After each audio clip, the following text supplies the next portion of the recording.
রাজনৈতিক পট পরিবর্তনের ৪ মাস পেরিয়ে গেলেও খুলনায় পুরোপুরি সক্রিয় হয়নি পুলিশ। এ সুযোগে সন্ত্রাসী চাঁদাবাজদের দৌরাত্ম্য বেড়েছে। দীর্ঘদিন পলাতক ও জেলে থাকা চিহ্নিত খুনিরা এলাকায় ফিরতে শুরু করেছে। গেল ৪ মাসে খুলনা মহানগরী সহ জেলায় ২৪টি হত্যাকাণ্ডের ঘটনা ঘটেছে। এতে শঙ্কিত হয়ে পড়েছে সাধারণ মানুষ। খুলনা থেকে রকিবুল ইসলাম মতির প্রতিবেদন। খুলনায় খুন, অস্ত্রের মহড়া, চুরি, ডাকাতি ও লুটপাট এখন নিত্যদিনের ঘটনা হয়ে উঠেছে। প্রায় প্রতি রাতেই নগরীসহ জেলায় কোথাও না কোথাও ঘটছে ধাওয়া পাল্টা ধাওয়া, গোলাগুলি ও খুনসহ সন্ত্রাসী ঘটনা। এসব ঘটনায় হচ্ছে মামলা। কিছু কিছু মামলার আসামি গ্রেপ্তার হলেও কমছে না অপরাধকাণ্ড। একের পর এক সহিংসতায় প্রশ্ন উঠেছে সাধারণ নাগরিকের জীবনের নিরাপত্তা নিয়েও। অভিযোগ রয়েছে, দীর্ঘদিন কারাগারে থাকা শীর্ষ সন্ত্রাসীরা ৫ আগস্টের পরে জামিনে বেরিয়ে নতুন সন্ত্রাসীদের সাথে নিয়ে মাঠ দাপিয়ে বেড়াচ্ছে।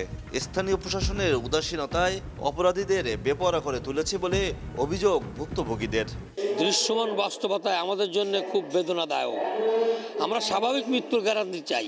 পরিত্রাণ পাওয়ার উপায়টা কি, এবং আইন শৃঙ্খলা বাহিনী যারা আছে আমি মনে করবো তাদের কিছুটা নিষ্ক্রিয়তাও থাকতে পারে। এই আইন শৃঙ্খলা পরিস্থিতি অবনতি ঘটাচ্ছে, তাদেরকে অবিলম্বে বিচারের আয়তায় এনে শাস্তি প্রদান করা উচিত। এমন পরিস্থিতিতে আতঙ্কিত নগরবাসী, তবে ভয়ে মুখ খুলছে না কেউ।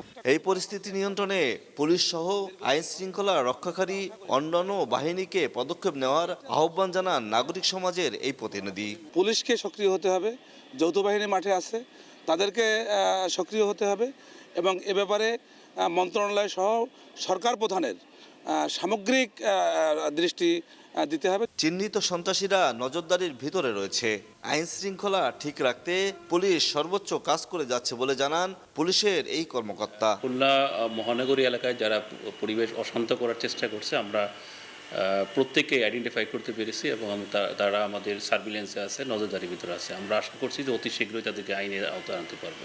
পুলিশের তথ্য বলছে, গেল ৪ মাসে খুলনা বিভাগে হত্যাকাণ্ড ঘটেছে ২০৯টি, আর খুলনা মহানগরী সহ জেলায় ২৪টি হত্যাকাণ্ডের ঘটনা ঘটেছে।